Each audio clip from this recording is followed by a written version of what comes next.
ইলাল মাসজিদিল আকসা, অর্থাৎ আমি মসজিদে হারামে এসেছি হজ করতে, আমার বাড়ি হচ্ছে মসজিদে আকসা তথা ফিলিস্তিনে, আমি এখানে এখন পড়ে আছি। মুহাদ্দিস সাহেব বললেন, আচ্ছা ঠিক আছে, তাহলে আপনাকে পৌঁছে দেওয়ার ব্যবস্থা করি, আমার কাছে একটি উট আছে। মহিলা তখন আবার কোরআন থেকে জবাব দিলেন, ওয়া ইন তাফআলু মিন খায়রিন অর্থাৎ কোন ভালো কাজ করলে সেটা আল্লাহ জানেন, আর সেই ভালো কাজের প্রতিদান তিনি দিবেন। অর্থাৎ ভালো একটা প্রস্তাব দিয়েছ। মুহাদ্দিস সাহেব উটটাকে মহিলার কাছে নিয়ে যাওয়া হলো। এবার বললেন, মা আপনি আরোহণ করুন। মহিলা যখন উটের উপরে উঠতে যাবে, ঘোড়ার উপরে উঠতে গেলেই কেমন লাগে, কয়েকবার ট্রেনিং লাগে। উট তো তার চেয়ে আরো উঁচু। একজন বৃদ্ধা মহিলা উঠে যখন উঠতে যাবেন, মুহাদ্দিস সাহেব অবাক দৃষ্টিতে মহিলার দিকে তাকিয়ে রইলেন। মহিলা লক্ষ্য করলেন মুহাদ্দিস আমার দিকে তাকিয়ে রয়েছে, তখন বলল, কুল্লিল মুমিনিনা ইয়াগুদ্দু মিন আবসারিহিম। ও মুহাদ্দিস সাহেব, আমি বৃদ্ধা মহিলা, আমি উঠতে গিয়ে বেসতর হয়ে যেতে পারি, পর্দার পর খেলা হতে পারে। সুতরাং আল্লাহ বলেছে মুমিন পুরুষদেরকে পরনারী থেকে দৃষ্টিকে নিচের দিকে রাখার জন্য। আপনি দৃষ্টি নিচের দিকে রাখুন। সুবহানাল্লাহ। উটের উপরে উঠলো, রাস্তা চলতে লাগলো। এবার আব্দুল্লাহ বিন মুবারক রাহমাতুল্লাহ আবার বললেন, আপনার কি ছেলে মেয়ে আছে? মহিলা এবার কোরআন থেকে জবাব দিল, আল মালু ওয়াল বানুনা জিনাতুল হায়াতিদ দুনিয়া। সম্পদ আর ধন, সন্তান সন্ততি আর সম্পদ, এগুলি আল্লাহর পক্ষ থেকে বান্দার জন্য সৌন্দর্য স্বরূপ, উপহার স্বরূপ। সুতরাং আল্লাহ আমাকে এ থেকে মাহরুম করেন নাই। তাহলে আবার আটকাবার জন্য প্রশ্ন করলো, আচ্ছা তাহলে নাম কি? ছেলে মেয়ের নাম তো আমরা যেমন বল্টু, শান্ত, সাগর হোসেন, আরবি এবং বাংলা মিলে, অক্সিজেন বেগম, বাতাস খাতুন, এই যে নাম রাখি। এবার মুহাদ্দিস সাহেব মহিলাকে আটকাবার জন্য বলল, তাহলে ছেলের নাম কি, সন্তানের নাম কি? মহিলা সেই কাম আগে এসে রেখেছেন। এবার তিনি জবাব দিলেন, ইয়া ইয়াহইয়া খুদিল কিতাবা বিকুওয়া ওয়া কাল্লামাল্লাহু মূসা তাকলিমা ওয়াত্তাখাযাল্লাহু ইব্রাহিমা খলিলা। পরপর তিনটা নাম, একটা হচ্ছে ইয়াহইয়া, আরেকটা হচ্ছে মূসা কালিমুল্লাহ, আরেকটা হচ্ছে ইব্রাহিম খলিলুল্লাহ। এই নাম যখন জানা হয়ে গেল, বাড়ির কাছে যখন পৌঁছে গেল, মহিলার সন্তানেরা কাছে চলে আসলো। আসার পরে মহিলা নিজের থেকে বের করে কিছু রূপ্য মুদ্রা দিল। সেই সময় দিনার এবং দিরহাম চলতো। দেওয়ার পরে সন্তানদেরকে বলল, ফাবআতু আহাদাকুম বিওয়ারিদিকুম হাযিহি ইলাল মাদিনা। যাও, এইগুলি নিয়ে নিকটবর্তী বাজারে যাও, ওই বাজার থেকে ভালো কিছু কিনে নিয়ে আসো। আনার পরে মুহাদ্দিস সাহেবের সামনে খাবার পরিবেশন করে মহিলা তখন বলল, কুলু ওয়াশরাবু হানিআম বিমা আসলাফতুম ফিল আইয়ামিল খালিয়া। মুহাদ্দিস সাহেব বাড়ি পর্যন্ত পৌঁছাতে গিয়ে আপনি অনেক কষ্ট করেছেন, পরিশ্রম করেছেন, মেহনত করেছেন, আমি আপনাদের জন্য কিছুই করতে পারি নাই। এই নিন, কুলু, আপনি খান, অশরাবু, পান করুন, হানিয়াম, তৃপ্তির সহিত, বিমা আসলাফতুম ফিল আইয়ামিল খালিয়া, ইতিপূর্বে আমার সাথে যে কষ্টগুলি করেছেন তার বিনিময়ে খাবার দিয়ে মহিলা যখন ভিতরে গেল, ছেলেদেরকে আব্দুল্লাহ বিন মুবারক রাহমাতুল্লাহ জিজ্ঞেস করলো, আচ্ছা বলো তো, উনি তোমাদের কি হয়? উনি আমাদের আম্মাজি হয়। এভাবে কতদিন যাবত কোরআন দিয়ে কথা বলে? ছেলেরা তখন জবাব দিল, আমরা যেদিন থেকে বুঝতে শিখলাম, যেদিন থেকে আমাদের জ্ঞান হলো, ওই দিন থেকে আমরা দেখে আসছি আমাদের মা আমাদের সাথে এভাবে কোরআন দিয়ে কথা বলে এবং সবার সাথে কোরআন দিয়ে কথা বলে। আর আমরা হিসাব করে দেখেছি প্রায় 40 বছর। সুবহানাল্লাহ, ভিতরে নাই? তাহলে এই কোরআনের প্রতি মহিলাদের দখল কতটুকু ছিল? এই কোরআনের প্রতি মানুষের আকর্ষণ কি ছিল? কি জামানা ছিল? কি সালাতের সময় ছিল? আজকে নায়িকা, গায়িকা, আজকে নর্তকী, ড্যান্সার, আজকে এরকম ভাবে বক্তৃতার মঞ্চে, বিতর্ক অনুষ্ঠানে মহিলারা কত বাকপটু। মহিলারা সংসদে যাচ্ছে, মন্ত্রণালয়ে যাচ্ছে, মহিলারা ক্রিকেটার হচ্ছে, মহিলারা ফুটবলার হচ্ছে, মহিলারা বক্সিং পর্যন্ত খেলে, মহিলারা সব জায়গা দখল করেছে। শুধুমাত্র একটা সরকারের অভাবে, ইসলাম তান্ত্রিক, কোরআন তান্ত্রিক, হাদিস তান্ত্রিক একটা সরকারের কারণে মায়েরা, বোনেরা ব্যবসায়ী পরিণত হচ্ছে, নর্তকীতে পরিণত হচ্ছে, বেহাপনায়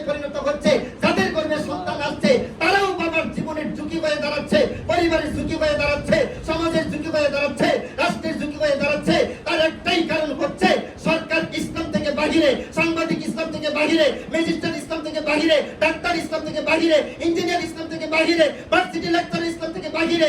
আবার সেই সময় নিয়ে আসতে বলে অবশ্যই কোরআনের বিশ্ব করতে হবে। কথা কি ঠিক নয়? আশ্চর্য! এই কোরআন আমাদেরকে কি দিয়েছে? সম্মানিত মুসলিম কেরাম, এই ছিল কোরআনের প্রতি ভালোবাসা, এই ছিল রমাদানের শিক্ষা, এই ছিল কোরআনের প্রতি তীব্র আকর্ষণ, এই ছিল কাফেরদের প্রতিবন্ধকতা। ব্রিটিশরা ভেবেছে সিলেবাসের মাধ্যমে যদি এই কোরআন জাতি শিখতে পারে আমরা মাতব্বরি করতে পারবো না। আজকে মানুষ স্কুল কলেজে লেখাপড়া করে কেন? ম্যাজিস্ট্রেট হবে আমি বাবা হবো, ডাক্তার হবে আমি বাবা হবো, বার্ডেন হাসপাতালে চেম্বারে বসবে আমি বড় কিছু হবো, এইরকম ভাবে বড় বড় হাসপাতালে বসবে আমি বড় কিছু হবো। চক্রান্ত করে এই পৃথিবীটাকে ব্রিটিশরা ধ্বংস করে দিয়েছে আর তারা বাহিনী তৈরি করছে। আমার আফসোস লাগে এই জায়গায় এখনো কেন মুজাফফর বিন মহসিন মুজাহিদ তৈরি করার গঠন করার কথা বলে না। আমার আফসোস এই জায়গায় আব্দুল্লাহ বিন আব্দুর রাজ্জাক এই কথা কেন বলে না। আমার আফসোস এই জায়গায় আমির হামজা এই কথা কেন বলে না। আমার আফসোস এই জায়গায় দেলোয়ার হোসেন সাইদি সাহেব এই কথা এখনো বলে নাই, তবে অনেকটা বলেছে। মুফতি জসিমউদ্দিন রহমানী শুরু করেছিল, অন্যান্য বেদপূজারী আলেমরা ওনাকে কোন বক্তা বানাইয়া দিছে, আসার পরেও দখলে নিয়েছে, যার কারণে এখন মতি কিন্তু একটু অন্যরকম। কথা কি ঠিক নয়? এইভাবে জাতির সামনে থেকে কোরআনকে গোপন করা হচ্ছে, এইভাবে জাতির সামনে থেকে বুখারী, মুসলিম, তিরমিজি, আবু দাউদ, ইবনে মাজাহ, মুওয়াত্তা মালিকের বিশাল একটা কিতাবের অধ্যায়, জিহাদের অধ্যায় ছাত্রদেরকেও পড়ায় না, জাতিরও অধ্যায় না, মাদ্রাসা নিয়ে ব্যস্ত আছে। আল্লাহ রাব্বুল আলামিন আমাদেরকে বোঝার তৌফিক দান করুন, বলি আমিন। সম্মানিত উপস্থিতি, এবার আসুন বলতেছিলাম কোরআনের প্রতি ভালোবাসা আর কোরআনের জন্য ত্যাগ স্বীকার করা। আমি কি বলেছিলাম? লাকাদ কানা ফি কসসিহিম ইবরাতুল লিউলিল আলবাব। আমি ঘটনাগুলি এজন্য দিয়েছি যারা জ্ঞান রাখে তাদের জন্য শিক্ষণীয়। আর যারা ঘন্টার পর ঘন্টা বেঞ্চন টানে তারা তো বেঞ্চনের আগুন টুটে লাগলো না যথাযথভাবে পড়লো এই চিন্তায় আছে, তাদের জন্য না। যারা চিন্তা করে 10 জন কর্মী না জোগাইলে আমি তো নমিনেশন পাবো না, যদি এগিয়ে চলো আমরা আছি তোমার সাথে, এখন যদি সাথে লুকই না থাকে, যদি লোক দেখাতেই না পারে, তার চিন্তায় আছে 1000 টাকা দিয়ে 200 লোক কিভাবে মিছিলে যোগ করা যায়, আমার ঘাটিকে বড় করা যায়, আর আমি উপর মহলের নেতাদের কাছে বড় কিছু হবো। এই চিন্তার লোকের অভাব নাকি অনেক বেশি? ভাই কথা বলেন, অভাব না অনেক বেশি? তারপরে কেউ চিন্তা করে দল বাড়ি করা, কেউ চিন্তা করে 10 টাকা 100 টাকা লাভ করা, কেউ চিন্তা করে এইরকম অনেক চিন্তার অধিকারী আছে। আল্লাহ রাব্বুল আলামিন বলছে যারা এটা নিয়ে চিন্তা করে এই ঘটনাগুলি তাদের জন্য শিক্ষণীয়। প্রিয় উপস্থিতি, হাদিসের অধ্যায় থেকে আব্দুল্লাহ যুল বাজাদাইন, যার ইসলাম গ্রহণের পূর্বের নাম ছিল আব্দুল উজ্জা। আব্দুল উজ্জা একটা মূর্তির নাম, আর আব্দুল শব্দের অর্থ হচ্ছে বান্দা, আব্দুল উজ্জা শব্দের অর্থ হচ্ছে উজ্জা, আর উজ্জা হচ্ছে মূর্তির নাম আর আব্দুল হচ্ছে বান্দা। তাহলে আব্দুল উজ্জা কি হচ্ছে? মূর্তির। আমরা যেমন আব্দুল্লাহ অর্থ কি? তাহলে আব্দুল উজ্জা কি? উজ্জার বান্দা। তো আব্দুল উজ্জা ইসলাম ধর্ম গ্রহণের পূর্বে তার নাম ছিল আব্দুল উজ্জা। উনি একজন চাচার অধীনে তথা ওই চাচার অধীনে লালিত পালিত হয়েছে। তো রাসূল সাল্লাল্লাহু আলাইহি ওয়াসাল্লাম যখন দিনের দাওয়াত দিতে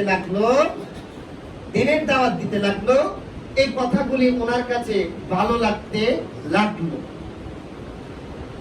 একদিন চাচাকে ডেকে বললো, চাচা ওই যে মুহাম্মদ যে কথাগুলি বলে থাকে আপনার কাছে কেমন লাগে? আপনার কাছে কেমন লাগে? এরে বাতিজা, হোয়াটস ইউর পারপাস? মাযা মাকসাদাকা, তোর মাকসাদ কি, উদ্দেশ্য কি? না জানতে চাইছি। তোর উদ্দেশ্য কি? আমার কাছে তো ভালোই লাগে। দ্বিতীয়বার যখন বললো আমার কাছে তো ভালোই লাগে, শোন তুই যদি মুহাম্মদের দ্বারের কাছে ঘোরাফেরা করিস, যদি এই সমস্ত কথাবার্তা গ্রহণ করিস, তাহলে তোর পরিণাম ভালো হবে না। আব্দুল উজ্জা তখন চাচার চোখে চোখ রেখে বলে দিল, ও আমার চাচা, আমি দীর্ঘদিন যাবত অপেক্ষায় ছিলাম, আর সহ্য করতে পারতেছি না, শেষমেশ একটা রেজাল্ট জানার জন্য আপনাকে জিজ্ঞেস করলাম, চাচা মোহাম্মদের কথাগুলো আমি আরো অনেক আগে গ্রহণ করেছি, আমার পরিচয় গ্রহণ করেছি। আমি আশায় ছিলাম আপনি যদি গ্রহণ করতেন তাহলে খুব ভালো হতো। আজকে যখন জানতেই পারলাম আপনি বুঝি আর এদিকে আসবেন না, বরং আমাকে আসতে দিবেন না, আমি আপনাকে সাক্ষী রেখে আবার নতুন করে আমি কালেমার ঘোষণা দিচ্ছি, আশহাদু আল্লা ইলাহা ইল্লাল্লাহু ওয়া আশহাদু আন্না মুহাম্মাদান আবদুহু ওয়া রাসূলুহু। আচ্ছা, আল্লাহ ছাড়া আর কোনো ইলাহা নেই, মুহাম্মদ সাল্লাল্লাহু আলাইহি ওয়াসাল্লাম আল্লাহর বান্দা এবং রাসূল। আমি তো অনেক আগে গ্রহণ করেছি। বাতিজা পরিণাম কি জানো? জানি না। সব কিছু ছেড়ে চলে যেতে হবে, ছাড়লাম। আরে বাতিজা এইভাবে নয়, তোর পরনে যে কাপড় আছে সেটাও খুলে দিতে হবে। আচ্ছা ঠিক আছে। উঠতি বয়সের 16, 17, 18 বয়সের একটা মানুষ যদি পরনের কাপড় খুলে বেড়ে অবস্থাটা কেমন হয়?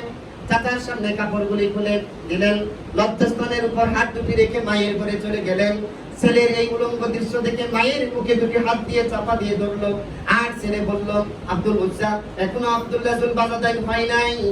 মা তখন একটা নেকড়ে দিল, কাপড়ের টুকরা দিল। আব্দুল্লাহ তখন এই কাপড়টাকে দু টুকরো করে একটু লজ্জাস্থানের উপরে দিল, আর একটু দিয়ে লজ্জাস্থান ডাকলো। দীর্ঘ পথ গমন করে মসজিদে নববীর ভিতরে গিয়ে রাসূলুল্লাহ সাল্লাল্লাহু আলাইহি ওয়াসাল্লামকে পেয়ে গেলেন, আর বললেন, রাসূল সাল্লাল্লাহু আলাইহি ওয়াসাল্লাম বললেন, ও আব্দুল্লাহ, ও আব্দুল উজ্জা, তোমার এই অবস্থা কেন? ইয়া রাসূলুল্লাহ, ইসলাম গ্রহণ করার কারণে চাচা তার দেওয়া সমস্ত সম্পত্তি থেকে আমাকে বঞ্চিত করলো। মায়ের কাছ থেকে এক টুকরো কাপড় চেয়ে এনে আমি আপনার কাছে আসলাম, আপনি একটা কিছু করুন। রাসূল আকরাম সাল্লাল্লাহু আলাইহি ওয়াসাল্লাম অন্যান্য সাহাবীদের সাথে থাকতে দিলেন।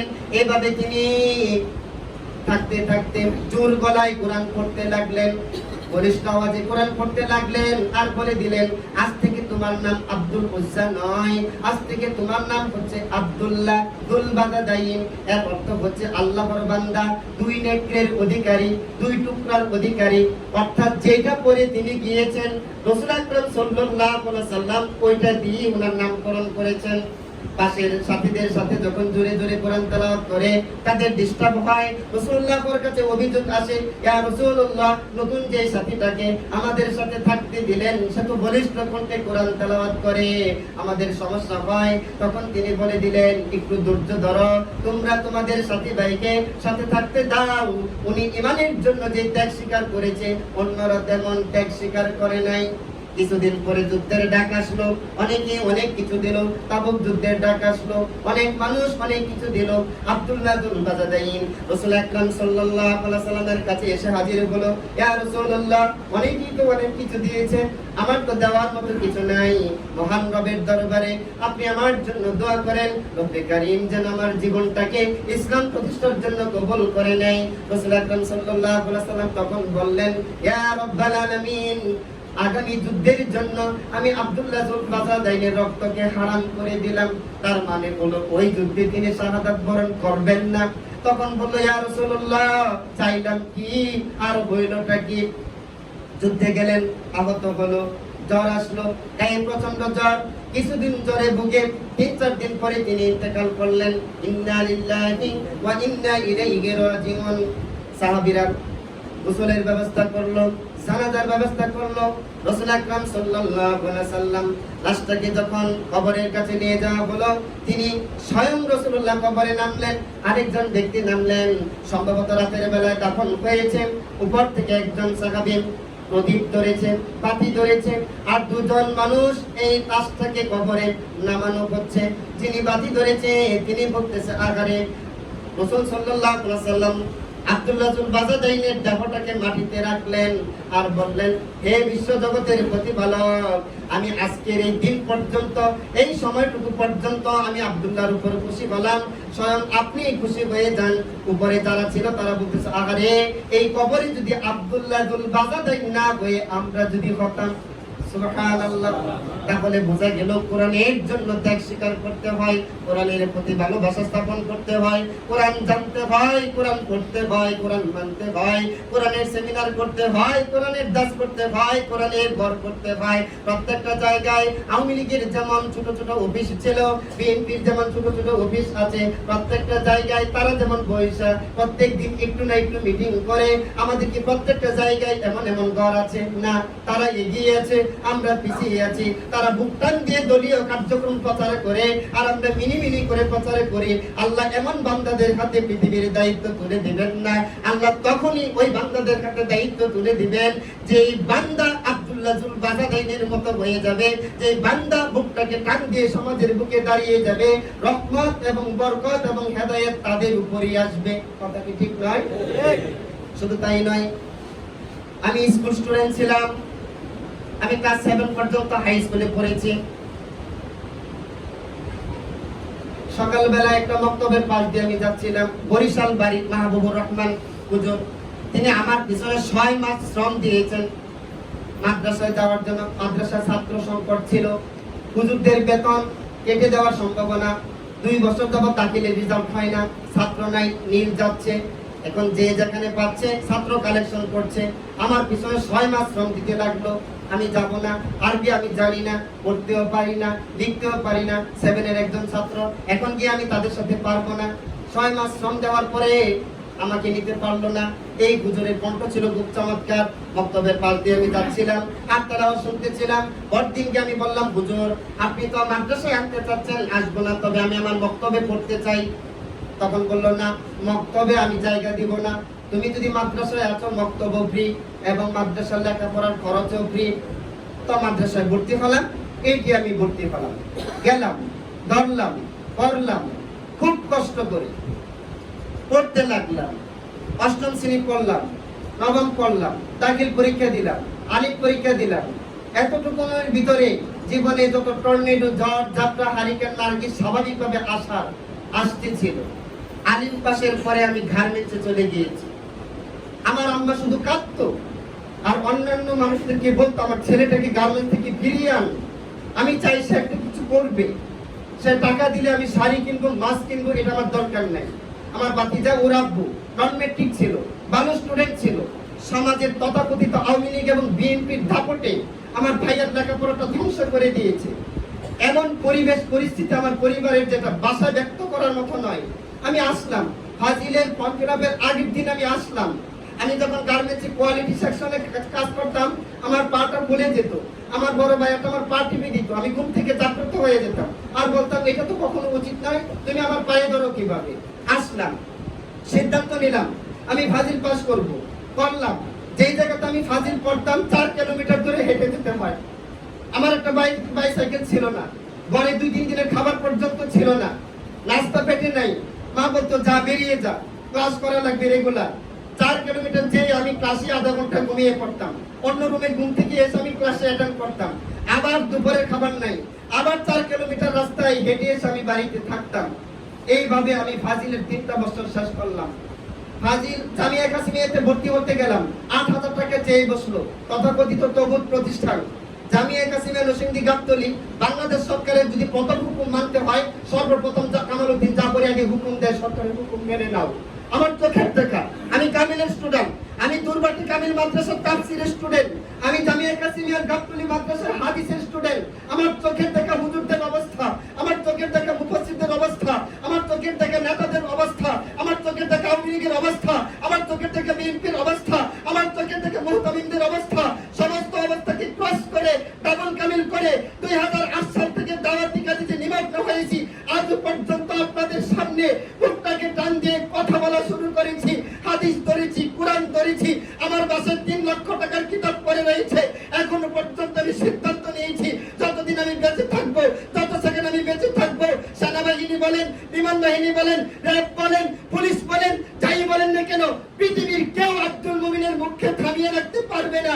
এই জন্য আমি কোনো পরোয়া করি না, তার একটাই কারণ, এই কোরআন গোপন করে চলছে সর্বত্র, যার কারণে সর্বচিত্র আমি আপনাদের সামনে বিগত রমজান থেকে এই রমজান পর্যন্ত তুলে ধরছি। আপনারা কি চান এই কণ্ঠ মৃত্যু পর্যন্ত বহাল থাকুক, আর নাকি চান আমি আমি তাদের সাথে মিলেমিশে যেভাবে অন্যান্য হুজুররা চলে আমি কি সেইভাবে চলবো? সেইভাবে চলবো? অসম্ভব ব্যাপার।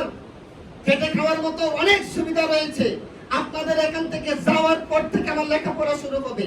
আমি ইঞ্জিনিয়ারদের মাঝে দাওয়াতি কাজ করতে চাই, ডক্টরদের মাঝে দাওয়াতি করতে চাই, ভার্সিটি পড়ুয়া স্টুডেন্টদের কাছে দাওয়াতি কাজ করতে চাই, কলেজ পড়ুয়া স্টুডেন্টদের কাছে দাওয়াতি কাজ করতে চাই, অবসরপ্রাপ্ত সেনাদের কাছে আমি দাওয়াতি কাজ করতে চাই, অবসরপ্রাপ্ত পুলিশের কাছে দাওয়াতি কাজ করতে চাই। সারা বাংলাদেশ আমি ঘুরে বেড়াতে চাই, প্রত্যেকটা থানায় একটা করে খুতবা দিতে চাই, মানুষকে বোঝাতে চাই, আসো গণতন্ত্র ছাড়ো, আসো আওয়ামী লীগ ছেড়ে দাও, আসো বিএনপি ছেড়ে দাও, আসো শান্তির ঠিকানায় চলে আসো, আসো কোরআনের ছায়া তলে আসো, আসো হাদিসের ছায়া তলে আসো, আসো জান্নাতের নাগরিক হও, আসো ইউরোপের নাগরিক হওয়ার চেষ্টা করিও না, জান্নাতের নাগরিক হও, আসো আমেরিকার সিটিজেন হওয়ার চেষ্টা করিও না, জান্নাতের সিটিজেন হও, আসো জান্নাতুল ফেরদৌসের অধিকারী হও। এইটা আমি আগামী দিনগুলিতে করতে চাই। এই জন্য আপনাদের সহযোগিতা খুবই প্রয়োজন। এক নম্বর সহযোগিতা যেটা হচ্ছে, আপনারা যে যেখানে অবস্থান করুন না কেন, আপনাদের যত কলিগ আছে, যত আত্মীয় স্বজন আছে, যত পরিচিত বন্ধু মহল আছে, প্রত্যেক মহলে একটা খুতবা দেওয়ার ব্যবস্থা আপনারা গ্রহণ করুন। হয়তোবা আপনারা একটু সমালোচিত হবেন, তবে আমি যেখানে খুতবা দিতে যাব তাওহীদ এবং জিহাদের খুতবাটা আমি দেব এবং উপস্থিত জনগণকে এই কথা বলে রাখবো যে আমার খুতবা শেষ, আব্দুল মুমিনের জীবনও শেষ, আমার খুতবা শেষ, বাকি জীবন কারাগারে থাকবে।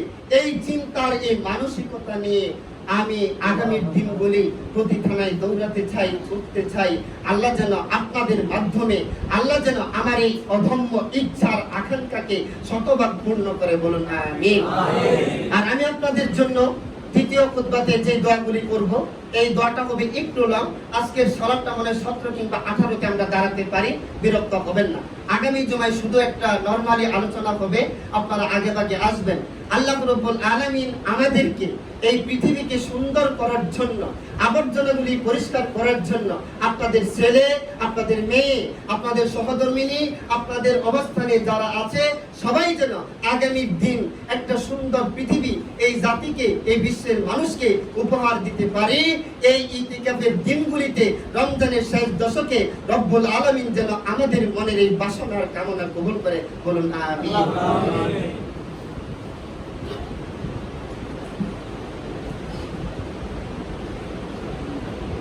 قال الله تعالى في كلامه المجيد وفرقانه الحميد أعوذ بالله من الشيطان الرجيم بسم الله الرحمن الرحيم إن الله وملائكته يصلون على النبي يا أيها الذين آمنوا صلوا عليه وسلموا تسليما اللهم صل على محمد وعلى آل محمد كما صليت على إبراهيم وعلى آل إبراهيم إنك حميد مجيد اللهم بارك على محمد وعلى آل محمد كما باركت على إبراهيم وعلى آل إبراهيم إنك حميد مجيد।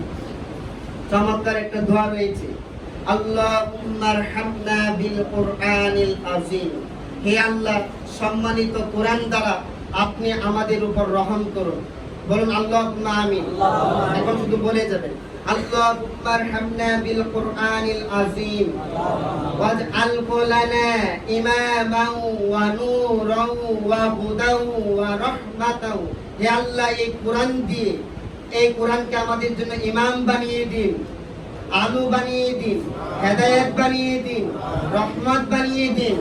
ওয়াজআলহু রাবিয়া কুলুবিনা। এই কোরআন দিয়ে আমাদের অন্তরটাকে সজীব করে দিন। আমিন। ওয়াজআলহু রাবিয়া কুলুবিনা ওয়া নূর বাসরিনা। এই কোরআনকে চোখের জ্যোতি বানিয়ে দিন। ওয়া জালালা হুসনিনা। এই কোরআন দিয়ে আমাদের সকলের যন্ত্রণাকে দূর করে দিন। ওয়া দাহাবা হাম্মিনা। এই কোরআন দিয়ে আমাদের সকলের দুশ্চিন্তাকে দূর করে দিন। আমিন। ওয়ারযুকনা তিলাওয়াতাহু আনা আল-লাইলি ওয়া আনা আন-নাহারি ওয়াজআলহু লানা হুজ্জাতান ইয়া রাব্বাল আলামিন। রাতে এবং দিনে এই কোরআন তেলাওয়াত করে তেলাওয়াতের হক যেন আদায় করতে পারি সেই তৌফিক দিন। ওয়াজআল লানা হুজ্জাতান ইয়া রাব্বাল আলামিন। কিয়ামতের দিন হে রব্বুল আলামিন কোরআন আমাদের পক্ষে সাক্ষ্য দেওয়ার মতো সুযোগ করে দিন। আরেকটি দোয়া, আল্লাহুম্মা আইন্না বিল ইলমি, হে আল্লাহ আপনি আমাদেরকে ইলম দ্বারা সাহায্য করুন। আল্লাহুম্মা আইন্না বিল ইলমি ওয়াল হিলমি, সহনশীলতা দ্বারা আমাদেরকে সজ্জিত করুন। ওয়া আকরিমনা বিত তাকওয়া, আমাদেরকে তাকওয়া দিয়ে সম্মানিত করুন। আরো একটি দোয়া, আল্লাহুম্মা রযুকনা ফাহমান নাবিয়্যিন ওয়া হিফযুল মুরসালিন ওয়াল হামাল মুজতাহিদিন ওয়া দারাজাতাস সিদ্দিকিন ওয়াশ শুহাদাই ওয়াস সালিহিন। অর্থ হচ্ছে, তখন বলেন আল্লাহুম্মা আমিন। আল্লাহুম্মা রযুকনা ফাহমান নাবিয়্যিন, নবীগণকে যে বুঝ দান করেছেন আল্লাহ আমাদেরকে এই বুঝ দান করুন। আল্লাহুম্মা রযুকনা ফাহমান নাবিয়্যিন ওয়া হিফযুল মুরসালিন, রাসূলগণকে যে স্মরণ শক্তি দান করেছো আল্লাহ আমাদেরকে সেই স্মরণ শক্তি দান করো। ওয়াল হামাল মুস্তাহিদিন, মুস্তাহিদগণ ইজতিহাদ করার জন্য যে যোগ্যতা রাখে আল্লাহ আমাদেরকে সেই ইজতিহাদ করার যোগ্যতা দিন। এরপরে হচ্ছে ওয়াসশুহাদাই ওয়াস সালিহিন, সিদ্দিক, শহীদ এবং সালেহগণের মতো জীবন আমাদেরকে দান করুন। আল্লাহুম্মা জিদনা ওয়ালা তানকুসনা ওয়া আকরিমনা ওয়ালা তুহিন্না ওয়া আ'তিনা ওয়ালা তুকরিমনা ওয়া আতিরনা ওয়ালা তুসির আলাইনা ওয়া আরদিনা ওয়ারদ আন্না।